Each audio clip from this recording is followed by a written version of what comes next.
স্বাগত আমার নতুন চ্যানেলে। আজকে আমি যাব অলির মাজারে। নাম হলো মাদার সাহেবের মাজার। সেটা অবস্থিত আমাদের গ্রামের শেষ সীমানায়।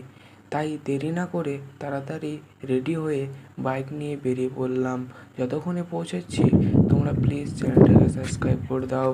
পৌঁছে গিয়ে দেখি মাজারটা ব্যাঙ ঢালাই অবধি হয়েছে, ছাদ দিতে বাকি আছে। তাও দেখতে অনেক সুন্দর লাগছে। আগে মাজারটার কবরটা চারিদিকে বাঁশের বেড়া দিয়ে ঘেরা ছিল। এত কিছু দিন হলো গ্রামের কয়েকজন মিলে চাঁদা তুলে যত টাকা উঠেছে মাজারটা এই অবধি হয়েছে। এখানে প্রতি বছর চৈত্র মাসের 14 তারিখ বিরাট জলসা হয়। তাই তো সালাম করবার জন্য মাজারের ভিতরে ঢুকলাম। তারপর সালাম করে এসে ব্লগটা এখানে শেষ করলাম। তোমরা প্লিজ সাবস্ক্রাইব করতে ভুলো না।